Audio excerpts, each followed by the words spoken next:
पाकिस्तान के यौम आज़ादी का जश्न मनाने के लिए की जाने वाली इस परेड में झूमते नाचते ये न्यूयॉर्कर्स उन लाखों पाकिस्तानी अमरीकियों की मिसाल हैं जो अमेरिका में रहते हुए दिलों में पाकिस्तान की खुशहाली की तमन्ना रखते हैं।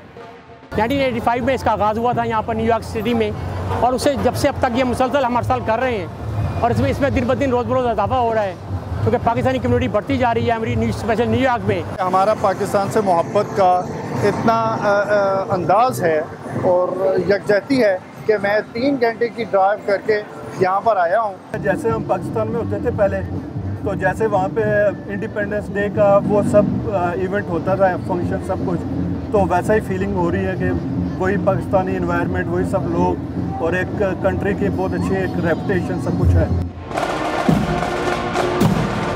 इस परेड से सिर्फ 24 घंटे पहले रियासत टेक्सास के शहर एल पैसो और रियासत ओहायो के शहर डेटन में 2 मास शूटिंग्स में 31 लोगों की जानें गईं। पुलिस के मुताबिक एल पैसो के हादसे में कातिल नस्ल परस्त था और इमिग्रेंट्स को निशाना बनाना चाहता था। इसकी वजह से इस परेड को भी खासी सिक्योरिटी दी गई थी।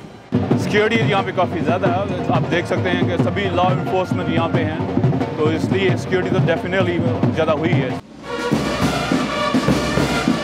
लेकिन परेड में शामिल लोगों के जोश पर इस खौफ का साया बिल्कुल नहीं था। ये न्यूयॉर्कर्स मानते हैं कि अपनी सकाफत और कौमी जज्बे का इजहार करने के लिए न्यूयॉर्क जैसी कोई और जगह नहीं। और कम्युनिटी के लोगों का कोई प्रोग्राम हो रहा होता है तो पुलिस उन्हें भी ऐसे ही सपोर्ट कर रही होती है जैसे आज हमें कर रही है। हम अपने आप को यहाँ काफ़ी सेफ समझते हैं। मेरे ख्याल से इससे ये पैगाम जाता है कि न्यूयॉर्क सबको खुशामदीद कहने वाला एक शहर है जो अपने तनव्वुह का जश्न मनाना पसंद करता है।